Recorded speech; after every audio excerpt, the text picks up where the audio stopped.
Hello बच्चों, ये प्रश्न को देखते हैं। तो प्रश्न में क्या दे रखा है? सेल अभिक्रिया स्वतः होती है जब, यहाँ 4 विकल्प दे रखा है, ए बी सी तथा डी। आइए मुख्य अवधारणा की चर्चा करते हैं। मुख्य अवधारणा। तो प्रश्न में हमसे क्या पूछा गया है? सेल अभिक्रिया स्वतः होती है जब। तो हमसे प्रश्न में क्या पूछा गया है कि सेल अभिक्रिया कब स्वतः होगी। तो हम जानते हैं क्या कि हमारा एक गिब्स ऊर्जा का सूत्र होता है, डेल्टा जी नॉट बराबर होता है minus n f e not.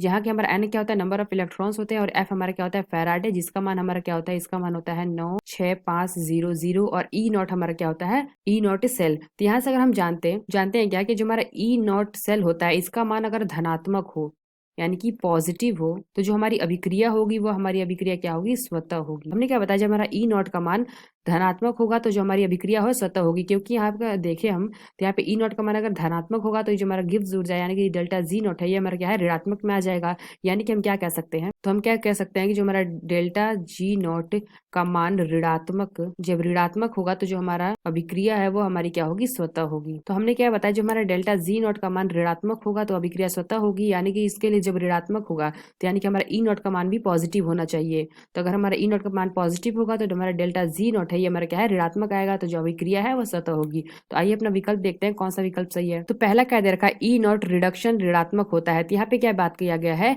E not अपचयन। तो यहाँ पे हमने क्या देखा है, इसके लिए क्या पूरी सेल की यानी कि ई नॉट सेल होता है, हमारा सेल होगा। सेल जब पॉजिटिव आएगा तब अभिक्रिया स्वतः होगी। तो यह विकल्प हमारा गलत होगा। बी क्या दे रखा है, ई नॉट ऑक्सीडेशन यानी कि ऑक्सीकरण जो हमारा धनात्मक होता है, यानी कि ऑक्सीकरण की बात कर रहा है, तो इसलिए यह विकल्प भी हमारा गलत होगा। सी क्या दे रखा है, डेल्टा जी नॉट का मान ऋणात्मक होता है। तो यहाँ पे हमने क्या देखा, जो हमारा डेल्टा जी नॉट का मान ऋणात्मक और जो अभिक्रिया है वो स्वतः होगी, इसलिए यह विकल्प हमारा सही होगा। डी क्या दे रखा है, डेल्टा जी नॉट का मान धनात्मक होता है। तो यह विकल्प हमारा गलत होगा, क्योंकि यहाँ पे डेल्टा जी नॉट का मान ऋणात्मक होना चाहिए। तो जो हमारा सही विकल्प होगा सी। आशा करते हैं आपको समझ में आया होगा। धन्यवाद।